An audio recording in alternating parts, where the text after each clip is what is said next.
Imagine you're Green Day and it's 2003. You're not in a great place. This isn't like 1994 when your album Dookie was number 2 on the Hot 200. Your last album, Warning, was your lowest performing commercial and critical album to date, with its 2 lead singles not even cracking the top 100. You just finished a world tour where you were forced to open for the much younger Blink-182. It sounded to me like it's just going to be a big spectacle, a big event, and we haven't done anything eventful for a while. And when you tried to get into the studio and record a throwback album, the master tapes got infamously stolen. You can throw in the towel and be cemented as one of the biggest bands of the 90s, or you can reinvent your career and achieve an unprecedented second wave of success.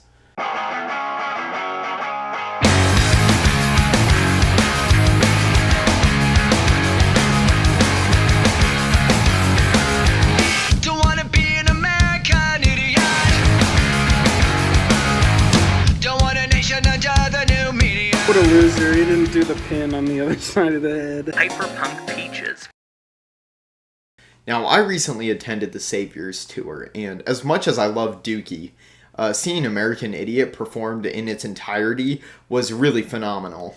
I was still on the fence about making a video for American Idiot's 20th anniversary, and that definitely pushed me over the edge. Now, I'd like to say I wasn't around when American Idiot came out. However, it was my first exposure to the band, and it's why I fell in love with them. So today, I, Hyperpunk Peaches, am going track by track to tell you why I think American Idiot is Green Day's almost masterpiece.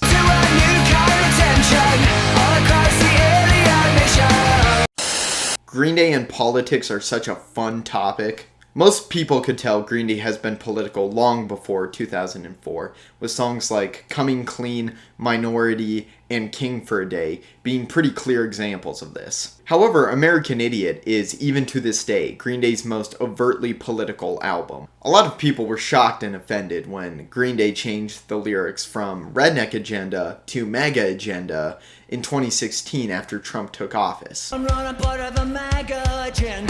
However, the meaning stayed the same. Green Day has always been against traditionally conservative values, and they're not afraid to show that. The song didn't just become political. One pro of American Idiot, in my opinion, is unlike future projects, they're actually really clear about what the politics are. For as up in arms as people get, Green Day's politics are usually fairly vague, relying on interviews and commentary to do most of the heavy lifting. However, not this time. This song is staunchly anti-Bush era politics, and taken within the context of how apolitical media was in the early 2000s, this was a genuine risk for Green Day. Only a year earlier, the Dixie Chicks lost their career over statements they made against Bush, and that was only a comment they made at a show. Overall, this song is a great tone setter for the album, and leads perfectly into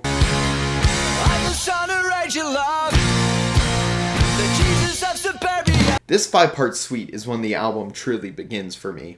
Now, as you may know, American Idiot is actually a rock opera, which means it both works as a standard album and it actually has a plot. This is shown in a few ways. Not only are consistent characters and names brought up throughout the tracks, in the physical release, the lyrics are formatted like diary entries or letters addressed to the characters. In this song, we're introduced to our protagonist, Jesus of Suburbia. This song's scale isn't just bloated. Each part is there to lay out how our main character feels and where he goes next. The first part, same title as the song, introduces how he's deeply bored with his current situation. Get my television fixed. Sitting on my crucifix. I also would like to highlight Mike's vocals in the background of this section. I think they add a lot and add to the scope of this song. This leads to the slower second part, City of the Damned. Here, Jesus lays out how unhappy he is with the town he's living in, feeling like nobody cares about the youth there, and how overall he's grown apathetic of his surroundings.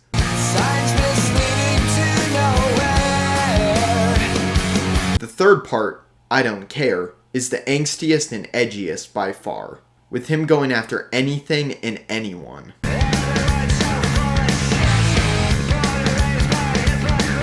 This part takes everything introduced in the previous two and pushes it even further. Jesus is fed up with his surroundings and his lethargic lifestyle, and he's not just apathetic, he's pissed. This part also utilizes a little bit of vocal distortion for Billy.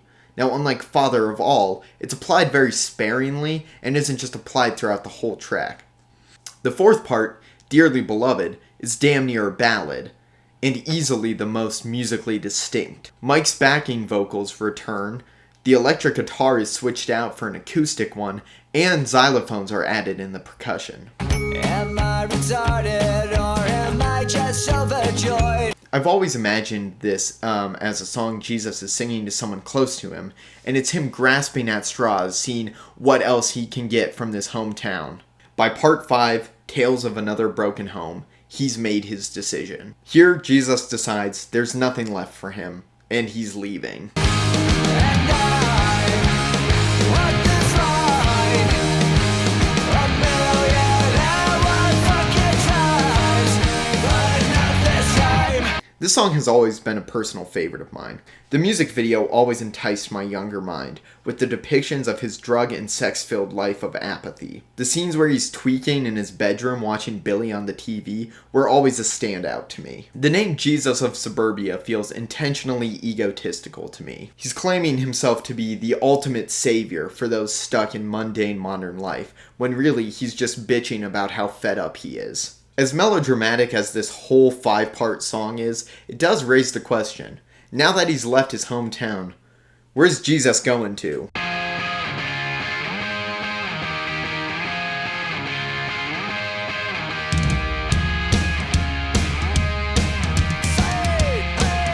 Holiday is an anti-war song? What? This is the second blatantly political song on the album, and is a direct critique of America's involvement in the Middle East. If you've ever been confused about the pulverize the Eiffel Tower lines, well, it's because France criticized our invasion of Iraq, and Americans were pissed. So pissed that we renamed French fries to Freedom Fries in congressional cafeterias. Pulverize the Eiffel Towers, criticize your government. As much as I've loved this song, it's unfortunately the definition of overplayed for me. It's one of the most popular tracks off the album, and although I see why, removed from the context of the time, it's just kind of a pretty standard anti-militarization song. And the drum pounding out of time, another protester has crossed the line to find the money's on the other side. Although an undeniable banger, I'd be willing to go a while before I hear another amen. The same can't be said for the next overplayed track, though.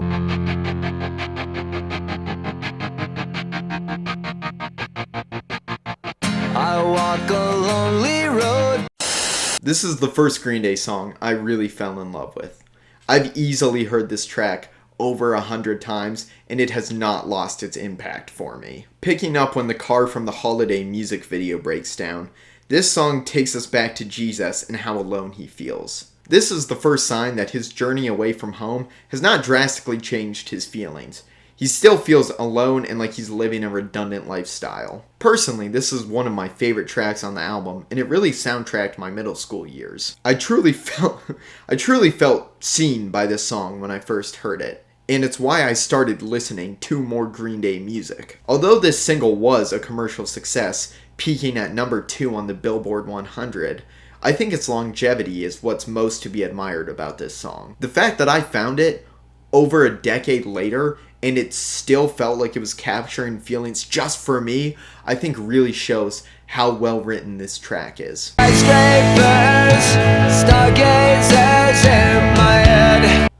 At this point in the album, Jesus reaches the city he's been traveling to, with clear lyrical callbacks to Jesus of Suburbia. He once again calls himself the son of rage and love, and he pronounces that his self-given name is a lie. Even in the city, he thought he would get some change. His feelings still stay the same. Only this time, his screaming is actually met with a response. Thank Jimmy's coming down across the alleyway. The ballad is interrupted by the high energy and fast-paced Saint Jimmy. This song introduces us to our second major main character, the patron saint of the denial, Saint Jimmy. This whole song is a very self-aggrandizing, over-the-top speech. It's pretty easy to draw parallels to Dead by MCR. This is the one character in the album that feels like he was made for the stage. Did I say stage? Yeah, in case you guys didn't know, in 2010, American Idiot opened up in the ironically named St. James Theater, and it would have a very short-lived and not highly critically acclaimed run. But I'll get back to that. Getting back to the album, of course, the directionless Jesus is immediately drawn in by the charismatic St. Jimmy. St. Jimmy has this cult leader appeal to him, where he talks about how wonderful he is, and he claims that he can make Jesus feel better.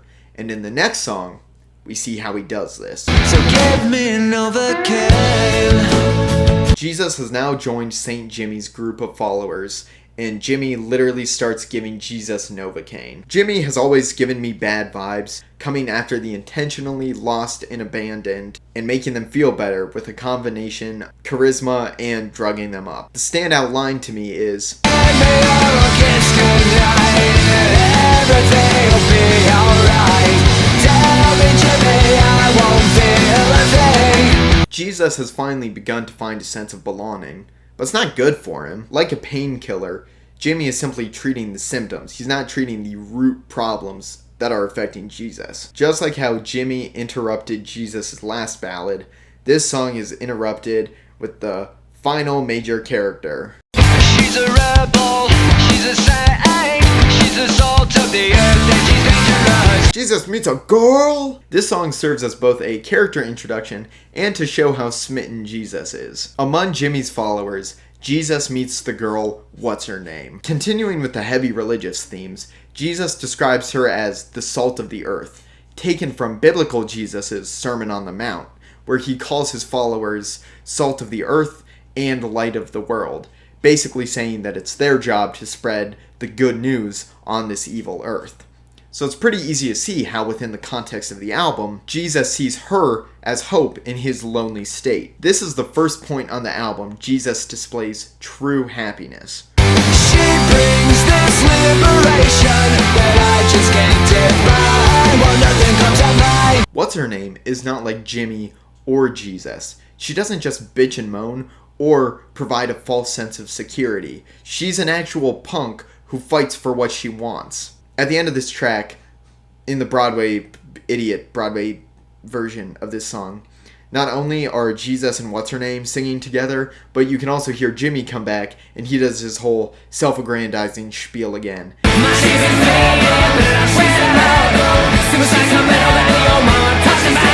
It just adds another connection, and I think it's the only part of the Broadway musical that is musically better than the album. Real quick, what's this in my pocket? It's the limited edition Hyper Punk Idiot die cut sticker. For real though, making these videos takes quite a bit of time, and I would really appreciate it if you could go check this out. It's available right now on hyperpunkpeaches.bigcartel.com. Like I said, this is only available in a limited quantity, and it's also for me testing out to see what kind of merch you guys want to see, so head over to bigcartel.hyperpunkpeaches.com. Alright, back to the video.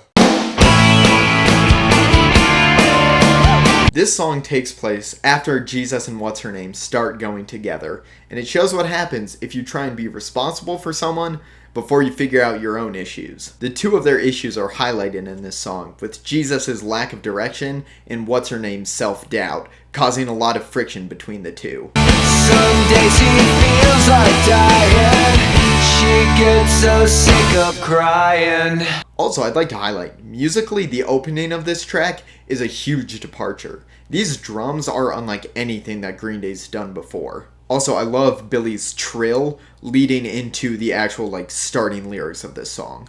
At the end of the song, we hear a whisper that's going to be very familiar by the end of this album. Nobody likes you. Everyone left you.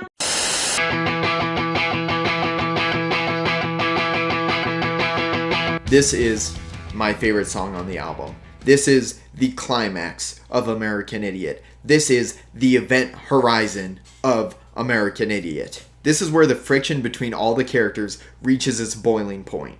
I used to watch this bootleg production of the American Idiot musical, like in middle school. I thought it was the coolest shit. It's the one by Immersive Warehouse LA, if you're curious. And although this song in the album has quotes from Whatsername, for that performance, they chose to have this be Whatsername's big solo. So I've always pictured this as being basically Whatsername's only solo track on the album. In this, she starts calling out everything that's been going on so far.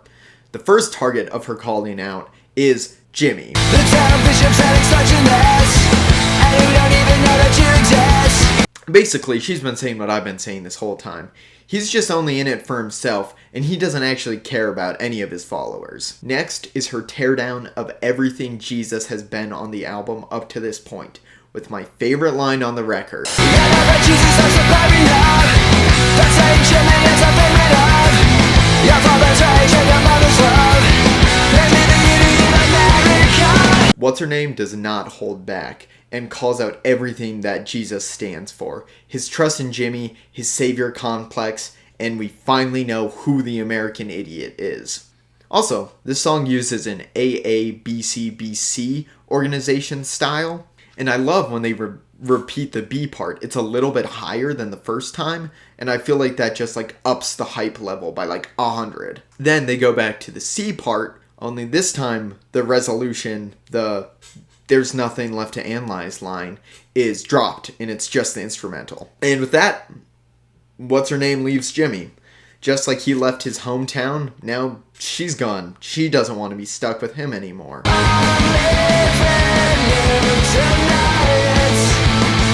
Bringing us to the second most iconic song on the album. Don't ever leave me. I won't. Don't ever leave me. I won't. I won't.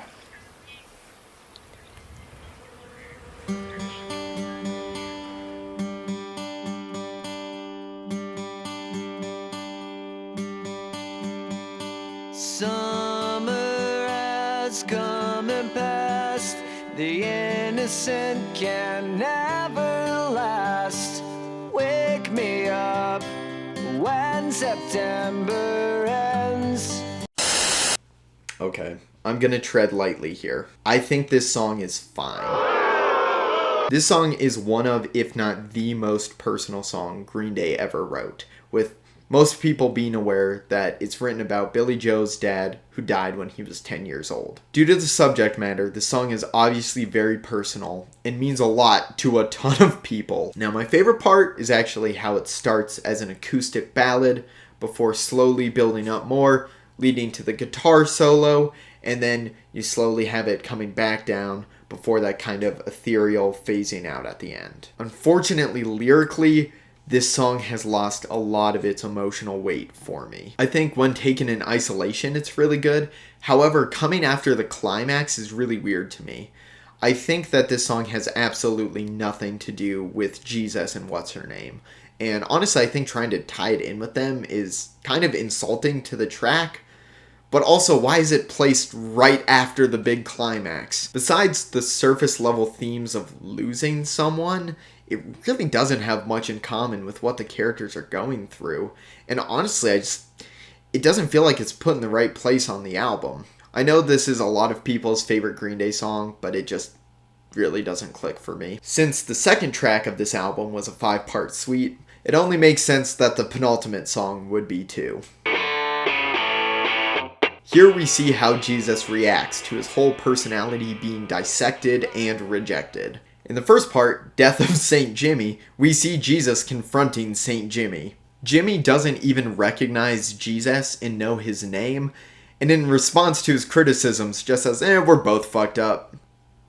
In response, Jesus shoots him. Jimmy died today. He blew his brains out into the bay. This is the first time he's acted on his own since he left his hometown at the start of the album. And just like that time, this really doesn't change his current situation all that much. On the second part, East 12th Street, we see, just like Dearly Beloved, Jesus trying to hold on to what he has. Still in the city, he gets a 9-to-5 job. I'm guessing you can figure out how much he likes that. Somebody get me out of here. In the third part, Jesus is lamenting the loss of Whatsername, feeling like she's just the next person in a long list of people who have let him down and abandoned him. Here we get the repeated self-derogatory lines from Extraordinary Girl.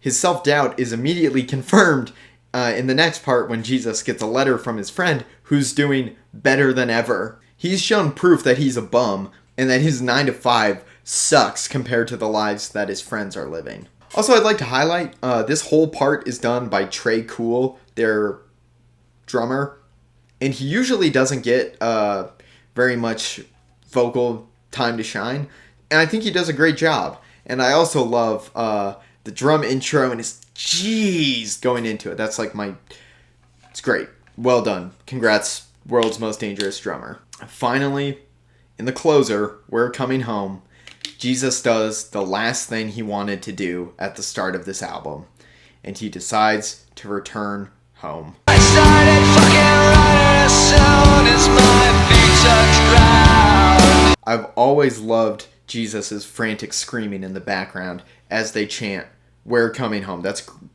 great.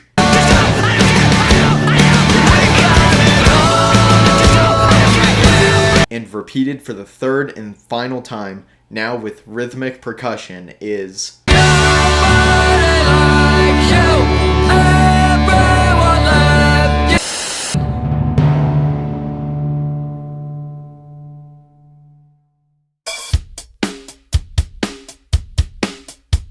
For the closing track, we get a little snapshot of how Jesus is doing now that he's back home. He's still stuck in the same lethargic routine. This time he's just lamenting the loss of Whatsername. Jesus left home, fell in love, committed murder, and in the end, it just got him right back in the place he started. What was it all for? Why would Jesus do this? Is he an American idiot? This album has always reminded me a lot of the prodigal son. This is a parable that Jesus told his followers about someone who requested their inheritance money early, left, blew all of it, and then comes back home and their father still accepts them. It's a story all about redemption. However, this album is that, except if you cut out the part about the father accepting him and added more guyliner. American Idiot tells a pretty loose story. I'm not gonna lie, a lot of this is up to personal opinion. I know I said a lot of this like it's fact, but this has just always been my reading of the album and the parts of it that I find emotionally impactful. However, the themes of loss and social apathy are pretty unavoidable, and I think it does a pretty good job of telling a redundant story. Okay, so if I've been glazing this album for so long, why do I call it Green Day's almost masterpiece?